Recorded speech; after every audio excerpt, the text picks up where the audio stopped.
All right, and we're back. I'm going to read another couple donations while we're waiting for this to get set up. I had $40 here from Slick, and he says, well, he or she, rather, says, loving the speedrun so far. Keep up the good work, and let's get an overkill on cancer. $20 from Something. It's amazing that even a broken game, if you can call it a game, like Big Rigs, can make me want to donate more and more to this great cause. Good luck in the run. Please reach light speed in that huge big rig and make the run amazingly fast. Well, that is what we did. Thank you for your donation.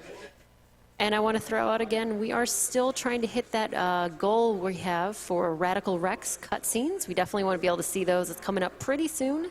We are at $1,156.55 out of $1,500.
Nah, this has got nothing. Hey, you found me.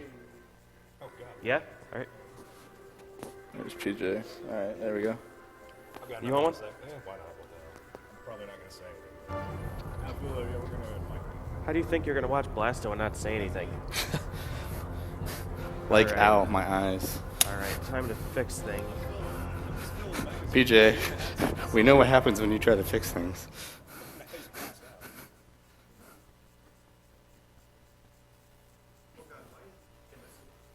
Don't worry, everything's fine. Look, just because PJ broke his toothbrush We have everything under control, we promise. and everything else doesn't mean we shouldn't let PJ touch electronics. One? yes, apparently. What? Sure he is, yeah. Yeah, you won't see him. It's fine. It's we may need to turn it up slightly when I'm done with the run. Not right now. It's fine right now. So I'll let you know when it comes up. Did the demo crash or did you skip it? No, I skipped it. I would be surprised if it crashed. I never know. All right, give me a second here. Let me get to the stage. I'll let you know when to start, because I'm going to start when I actually get control of the character. So. And that's what we all wish the game would just do. Yep. Yes. If there is a such thing as controlling Blasto.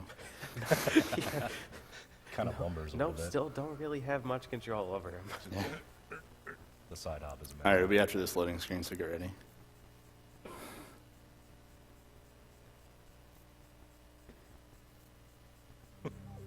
No, I'm gonna get you. And go. Toast aliens and rescue babes. That we do. And my day-to-day activity. All right, so tell us about this category. All right, so this is warp percent. If you saw my run at SGQ, that was any percent. This is slightly different, and by slightly, I mean a lot different. So basically what I'm doing is I'll be doing a deliberate set of events. So in the first stage, I have to kill all enemies. Then second and third stage, I have to jump on some invisible platforms in space. And that will basically take me to the last level of the game. This is not really like any secret or anything like that. It's kind of something the devs left in the game and kind of left it for people to find. This game came out in like 1998. but it wasn't until like I think mid 2000s that anyone even like researched or found this. So it was like a long time before that even happened. So when people play Blasto, a lot of people have complaints of like RNG and stuff like that, as far as like enemies are concerned. But truth be told, there's not really a lot of RNG involved as far as spawns are concerned. Everything's based on Blasto, like either his movement, picking up items, killing certain enemies, landing on certain platforms, triggering certain events, things like that. So everything I do in its order is very deliberate and purposeful in order to like optimize what I'm doing. So like, for instance, killing that guy allows me to spawn these two guys, and so forth and so on. So yeah, so it's like the major RNG involved in this game is based on enemy movement and whether or not they want to attack you and how often they attack you. Like that guy is missing me like crazy right now. He hit me once there, but like I could have another instance of that enemy and him hit me every single shot. So it's like things completely out of my control.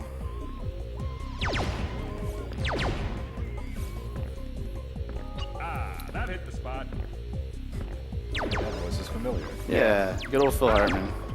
He's a good dude. But yeah, so anything I ever pick up, including like health items, stuff like that, is to spawn more enemies. So there's a lot of backtracking in this stage, but it's, you know, again, to keep those enemies on track. Hey, play nice. That's a nice gun. Yeah. It's a good gun. It only tracks 3 enemies at a time, but if there's 2 enemies like side by side when it does it, it'll actually kill both of them because it has like a lot of splash damage. So. And an incredibly generous jetpack. Yes. Yeah. The jetpack's really good. I've actually researched ideas on like carrying the jetpack into stage 2. I think it's possible, but I haven't found it yet. Still working on it. This game's pretty broken, so. Yeah, it's pretty broken. Pretty. Okay. That might be a slight understatement. Like, Hot damn, I'm good. you can just sidestep through most thin walls all Yeah. day long with little effort. Also, you can kind of see like the auto aiming in this is like very sketchy. Oh, Like I'll shoot things that are like completely off screen, Yeah. even though they're not directly in front of me, because there's no real way to like control the camera. There is, and you'll see it in the next stage, but it's not intuitive at all. Good obstacles there. Oh. Alright. Can't you bypass those without the jetpack as well? Just by jumping off the side? Yeah, you can jump around those without Yeah. the jetpack. Yep. I don't need a jetpack for really any of the stage, Well, yeah, but you gotta Yeah. get these long gaps. pull Yeah. that home, E.T. Yeah, really in this game you can avoid any obstacle you want. It's like that pretty exit good door. about that. Not all it's good about. And there we go. Congratulations. I've killed everybody and jumped on the door frame that I'm not intending to do. Good use. Why that even has a hitbox to climb, I don't know. Well played, man. Well played. Alright, so episode 2 here, do a special trick. Something I do in the 80% for episode 1, something similar. Allows me to skip this elevator here.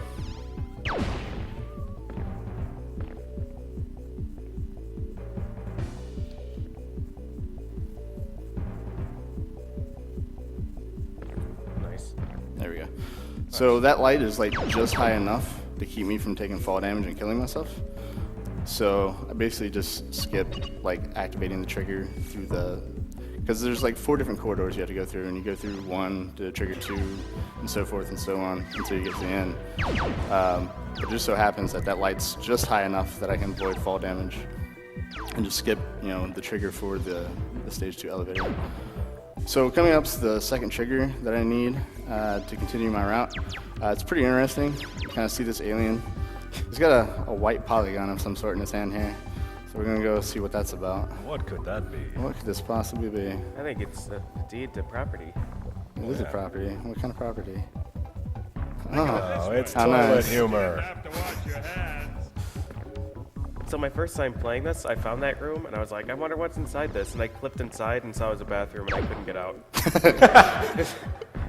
I'm glad it actually has a purpose. So, pretty much true to life for you. Right?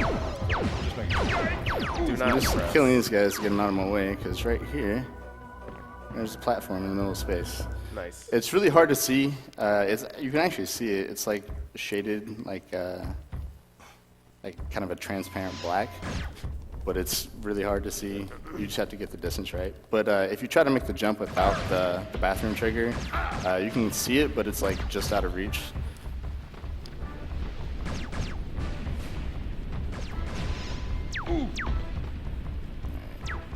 Let's get a little dicey through these jumps. Platforming is not great in this game, so. No. No, Really, no, no. I'm surprised. It looks fantastic. You're surprised? So like all those jumps that he did in stage 2 on the moving platforms, sometimes you'll just like jump and fall right through them. Or like Blasto will grab the ledge and then pull himself into nothing and then die and respawn over nothing. It was fairly entertaining watching warm-up runs. So these guys are the Uranian ant tribe here. And they're gonna sacrifice this babe. Normally going through here, if you were like collecting the babes and stuff throughout the game, you would obviously have to kill them and then save the babe. But I'm not gonna save her because I don't like her. Instead, I'm gonna let the witch doctor up here turn her into a Stole chicken. my lollipop. Just gotta hang out here. I'm not gonna wait for the animation though, because things can get really dicey. Because as soon as he turns her into a chicken, he starts firing at me immediately. So Stormtrooper ant. Yeah. Excellent aim. Apparently that ant was stuck in tumble mode. Yep, somehow. yeah, and that platform in pitch black darkness is a little hard to find, but I've ran this so many times it doesn't matter. So now I'm at the hub of episode 9, which is the final stage of the game. Gossamer. So I've completely bypassed like everything in the game. The reason why I'm sidestepping and keeping my back turned is if I face the middle of the room, it triggers the event for Evil Blasto, and I don't want that because that wastes a lot of time. So there's this door here. I can just walk Nice. right through it. Don't worry about that.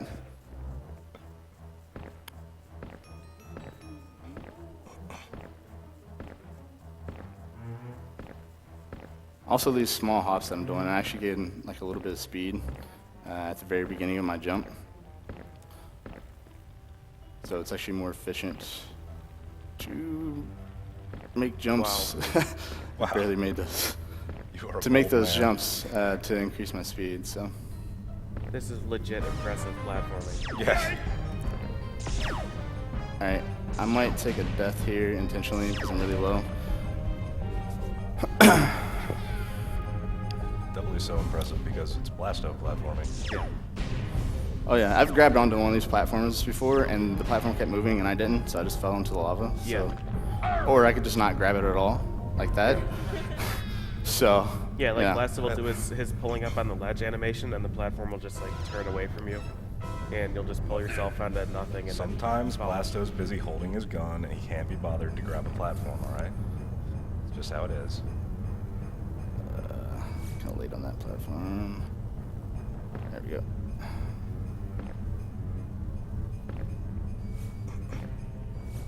Alright, now we go from episode 9 to episode 13, which is the final boss fight.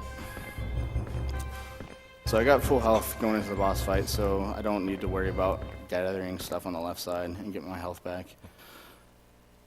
So I'm just gonna go straight for the main weapon I need.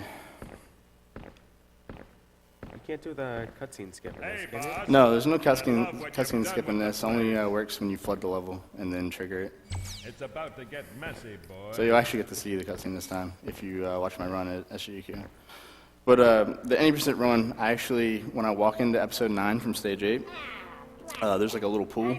And I'll show something with the pool here in a little bit. But I can actually trigger a glitch where I clip into the pool and like it floods the whole episode with water, and I can just swim straight to the last boss.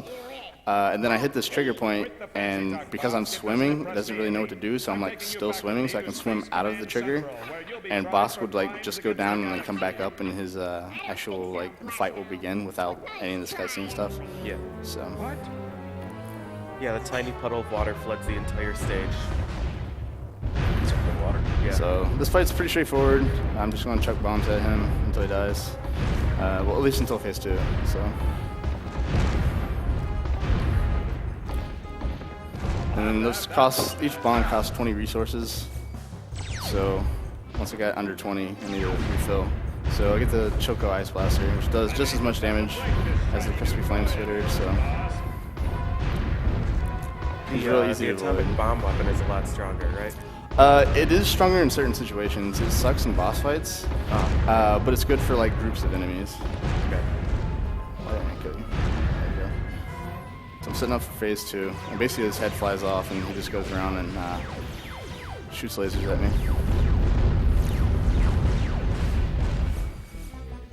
But I set up just right there so I can get this invincibility. Like here's the atom scatter. Like you can see it's doing like 0 damage.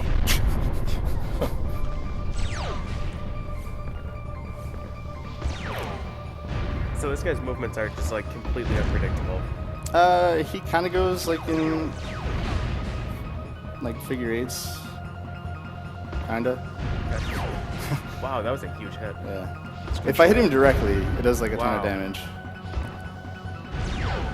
I think its control mechanism is a spirograph. Let me see if I can do something real quick. There we go. So there's a door there, and I can actually clip outside of it, and the boss fight won't end until I go back out. So, and time. This is the end, boss. No animation, no robotic costume, just you Well and said, me. Blasto. Have Yeah. mercy, Blasto. I have money. Nice. My PB for this. Thank you. Don't waste your breath, boss. There isn't enough money in the galaxy to buy me. I have women. Just hit the green button. Like how Bosca's just chilling there. He's not really dead or hurt. He's just kind of like, Yeah, and then he nah, take commits a nap. suicide. Or he hits basically like a death trigger. It's supposed to like a self-destruct mechanism, and then he just like sinks into the lava. And it's like, well, sucks to be you. Yep. So we're gonna go back to this pool real quick. But yeah, like I was saying, my PB on this is like a 1209. I kind of took it slow in certain parts just to be safe. Sub 12 is like easily possible. But it's not. It doesn't really matter. Like this is kind of like a irrelevant category, but I just wanted to show it off because it's something definitely different from any Piracy percent harms consumers. or Blasto in general. I just wanted to show off like kind of what the devs left in the game that people may not know about. Yeah, the whole sequence to get those warps is like something that you'd see in like the late 90s websites that are just like myths, hidden Easter eggs in games. It's like, yeah, kill every enemy here, Yeah, and then jump on the invisible platform over there and follow the babe through, make sure you don't shoot anybody. Yeah, when I was looking up like just info on Blasto, like just because I'm a masochist, I guess, and like pain. But I was looking up stuff on Blasto and just trying to figure things out, and like new glitches and stuff, and I found like an old GameFAQs thread from like 2004, and that's where I found out like the initial like warp route stuff. Like people were just like talking about it, and then like there was another thread that actually had to like how to do it. So I got a specific save point in episode 9. There's a quick thing I want to show off right here with this little manhole cover. Directly under it's a sewer, and as I showed with the Choco, like you can throw bombs, they'll explode. For some reason, if you stand over water, like something like this, apparently I'm shooting bombs into water now, even though there's no water around. But just because I'm standing over that manhole cover, it's like, oh yeah, you're definitely over water. It's like, I don't know about that. Well, Upsy daisy. So when I did my 80% run, I did this clip where I like clip through here and like swim off to the side. But during like discovery of the clip, I found something else. It's pretty interesting. Let me see if I can get it just right here. Oh, it's dangerous.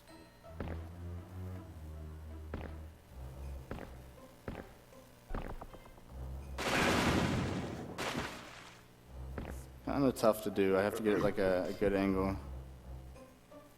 Yeah, so he's trying to get this angle right so that Blasto like pulls himself onto the ledge except backwards, and it pulls him straight through the solid ground. Yeah, basically I'm just holding jump and pressing back at the same time, and the game doesn't know whether it wants to swim me or pull me up.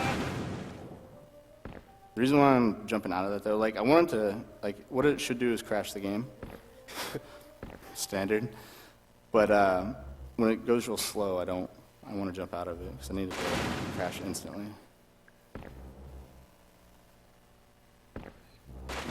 Oh, yeah, nice.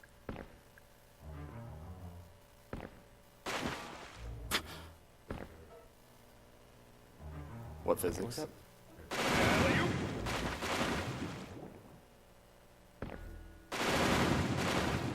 Let me try another spot. Not having any luck right there.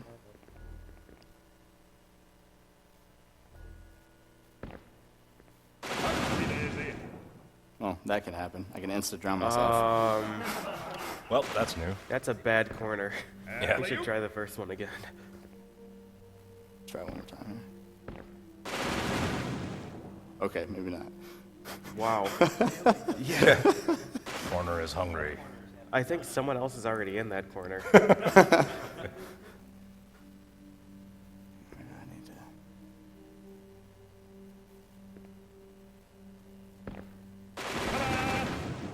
Oh, he tried to. I like that. Ta-da. That was a nice Wait, touch. hold on. Wait for it.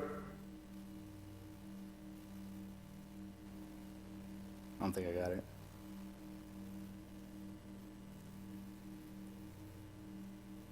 No. It looks crashed. Yeah, I'll Yeah, try you- one more you got time. something. Yeah, it's crashed, but there's something specific that's supposed to happen. I'll try one more time. I don't want to waste anybody's time trying stupid stuff. But there's something very specific that happens when it crashes. So What causes it to crash at that point and not in any of the other corners that you do the glitch in? it can happen anywhere. Like I can like line perfectly like flush with the ledge and do it, and it will still crash. Huh. But basically, like the hitboxes, and I think I've explained this before, but the hitboxes like aren't where the actual geometry is. They're like overlapping. So like corners are like really sketchy. And because that Yeah. extra hitbox is right there, when I'm like holding, like if I'm holding like jump in water, it'll want to swim. But I'm holding down like back at the same time, so I'm wanting to go back at the same time. So there's like a ledge there, and the game's like, I don't know if I want to swim you or move you back or maybe forward Yeah. or something. Or So it's flush like, the whole stage. like spazzes out, and it does it so fast that the game just crashes. So, all right, let's give this one more go.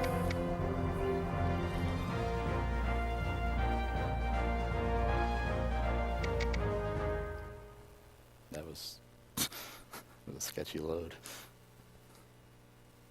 You can only have one save file per memory card, can't you? Yeah, which sucks. That's nice. Blasto is far too intense for a memory card to have more than one save file. It's got to store so much data. Yep. Yeah, I have like 3 memory cards just for this game. Why? I don't know. Load stage 2. Yeah, the memory cards are just for this game, too. You can't save anything else on those. Yeah, if I do, those games don't work ever again. Yeah.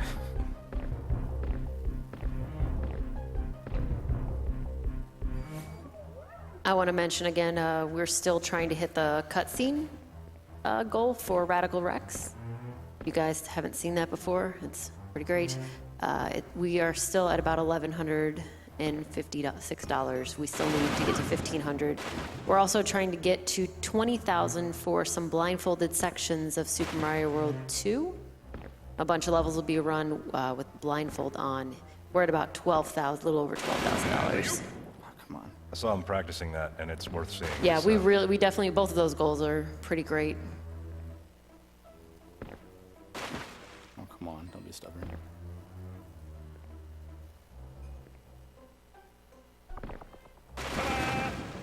No, no, ta-da. Ta-da. No, ta-da. I did it. Oh, please. This is taking too long.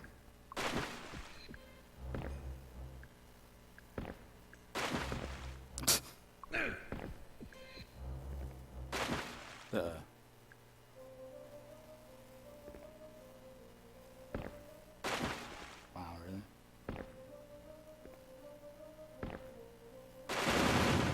Okay, this might be it.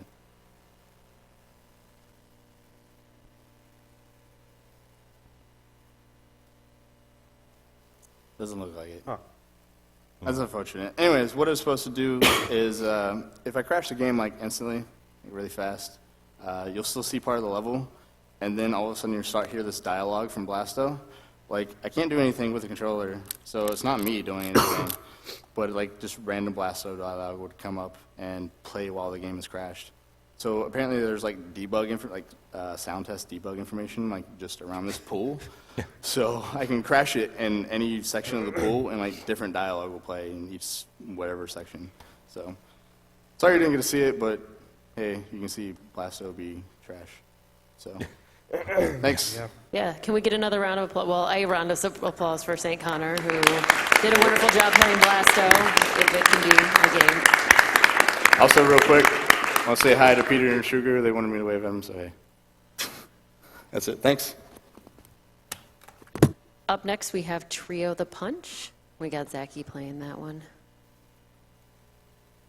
And I'm going to read a couple donations real quick. We have a couple of anonymous donations, one for $5. It says, "Hi there from Argentina. This is my second donation. Everyone I watched so far was great. Good job to all the runners."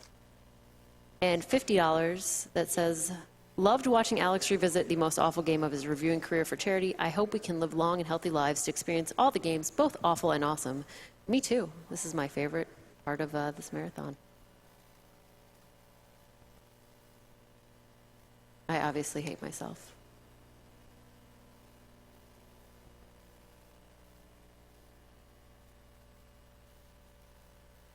I'm going to throw out a little shout out here to Pinball Joe. Pinball Joe donated a Swords of Fury pinball machine as a grand prize for AGDQ 2015. This is your chance to own your very own pinball machine at home and also help an awesome charity. Because this is a very special prize, minimum bid is $50, and you can do up to 4 bids for $200. Pinball Joe has also provided pinball machines at AGDQ for people to play. Throughout the marathon, you can watch AGDQ attendees speedrunning pinball for new world records at pinballdonequick.com. And they also have a Twitch channel, Twitch TV/Pinball Joe. There's a couple of machines out in the lobby. Looks like a lot of fun.